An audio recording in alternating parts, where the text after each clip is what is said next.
Baik, bismillahirrahmanirrahim. Assalamualaikum warahmatullahi wabarakatuh. Perkenalkan, nama saya Fakran Sardi dari kelas 1A dengan NIM 211211785.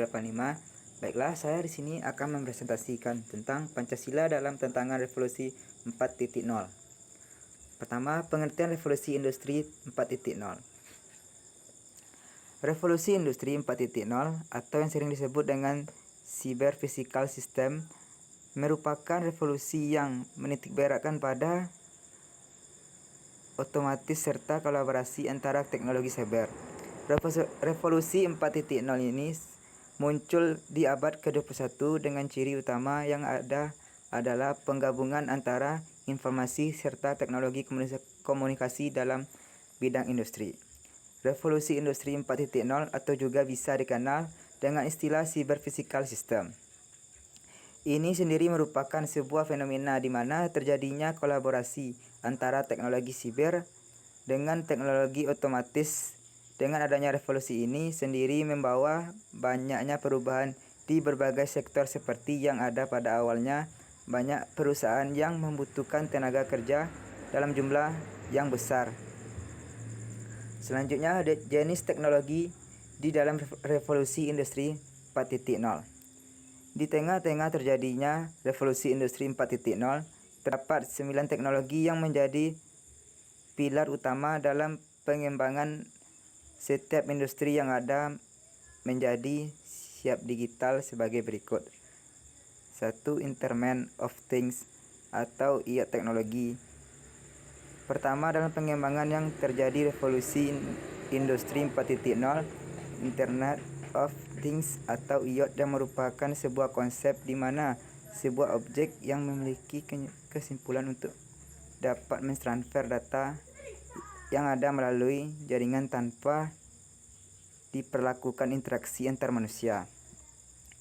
Selanjutnya, Big Data teknologi. Yang kedua dalam pengembangan ini yang terjadi di revolusi industri 4.0 adalah Big Data. Selanjutnya, Augmented Reality teknologi. Yang ketiga dalam pengembangan yang terjadi di revolusi industri 4.0 adalah Augmented Reality atau yang dikenal dengan AR merupakan sebuah teknologi di mana menggabungkan antara benda dunia maya 2 dimensi dengan benda 3 dimensi yang ada ke dalam sebuah lingkungan nyata. Selanjutnya, Cyber Security teknologi. Yang keempat dalam pengembangan yang terjadi di revolusi industri 4.0 adalah cyber security yang merupakan sebuah bentuk upaya atau melindungi segala informasi yang dimiliki dari adanya cyber attack. Selanjutnya, artificial intelligence atau teknologi. Yang kelima dalam pengembangan yang terjadi revolusi industri 4.0 adalah artificial intelligence atau yang bisa disebut dengan AI sendiri merupakan sebuah bentuk teknologi komputer maupun sebuah mesin yang memiliki kecerdasan lainnya seorang manusia. Selanjutnya, addictive manufacturing teknologi. Yang keenam dalam pengembangan yang terjadi di revolusi industri 4.0 adalah addictive manufacturing yang merupakan sebuah terobosan baru yang ada di bidang industri manufaktur dan sering dikenal dengan menggunakan printer 3D. Selanjutnya, simulation teknologi. Yang ketujuh dalam pengembangan yang terjadi revolusi industri 4.0 adalah simulation yang merupakan bentuk perwakilan dari operasi waktu ke waktu. Selanjutnya, sistem interaction teknologi. Yang kedelapan dalam pengembangan yang terjadi di revolusi industri 4.0 adalah sistem interaction atau sistem integrasi yang merupakan sebuah rangkaian penghubung antara beberapa sistem baik secara fisik maupun fungsional. Selanjutnya, cloud computing teknologi. Yang kesembilan dalam pengembangan yang terjadi di revolusi industri 4.0 adalah cloud computing yang merupakan sebuah teknologi yang menjadikan internet saat ini sebagai pusat pengelolaan data maupun aplikasi. Dampak dari revolusi 4.0. Dampak positif revolusi industri 4.0 kemudahan dalam mengakses informasi dikarenakan dapat menggunakan gadget maupun teknologi lainnya efektif dalam bidang produksi dengan mengganti tenaga manusia yang ada dan mengganti dengan teknologi mesin. Selanjutnya, dampak negatif yang kedua, revolusi industri 4.0 rentan terhadap serangan siber. Hal ini dikarenakan proses produksinya menggunakan mesin teknologi, sebab sangat penting untuk memiliki sistem keamanan yang baik untuk biaya besar dan investasi. Selanjutnya, prinsip rancangan dalam revolusi industri 4.0. Dalam membantu perusahaan untuk mendapatkan, mengidentifikasi, serta mengimplementasikan skenario ke dalam revolusi industri 4.0, terdapat 4 prinsip rancangan yang terdiri sebagai berikut. 1. Interoperabilitas atau kesesuaian. Prinsip rancangan yang pertama adalah interoperabilitas atau kesesuaian yang terdiri dari kemampuan mesin, sensor, perangkat, serta manusia untuk menghubungkan maupun berkomunikasi dengan sesama lain lewat IoT atau internet. Selanjutnya, transparansi informasi. Prinsip rancangan yang kedua adalah transparansi informasi yang merupakan bentuk dari. Yang ketiga, bantuan teknis.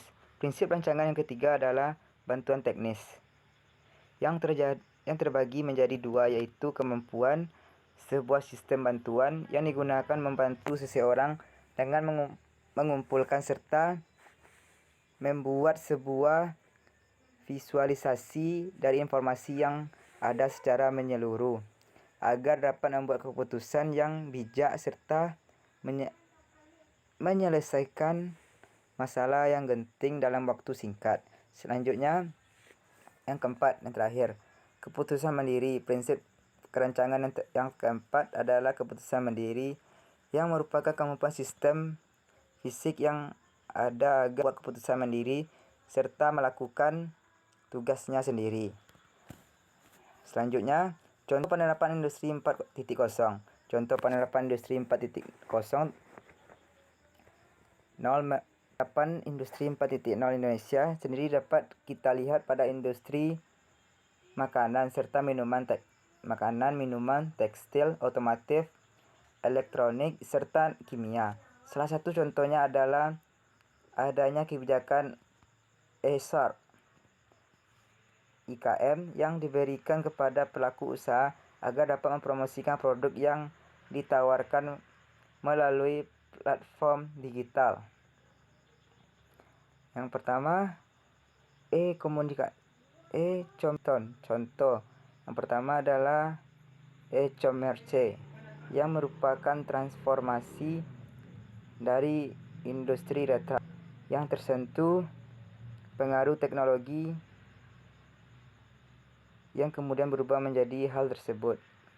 Selanjutnya, aggregator layanan. Contoh kedua adalah aggregator layanan yang dimulai dari aggregator properti, transportasi, layanan kesehatan hingga reksadana. Selanjutnya, agensi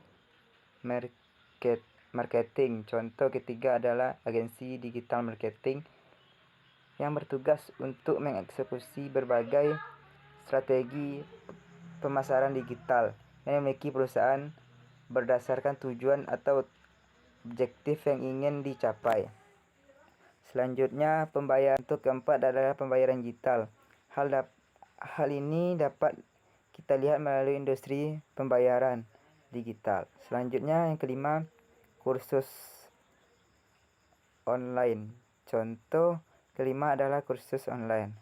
Hal ini juga didukung dengan adanya pandemi saat ini yang sudah terjadi sejak awal 2020. Sebab itu industri yang di bidang ini semakin tumbuh karena tidak memiliki pilihan lain untuk menentukan ilmu dan menerima informasi tengah keadaan dari saya. Kalau ada kata salah mohon maafkan. Tutup dengan Assalamualaikum warahmatullahi wabarakatuh.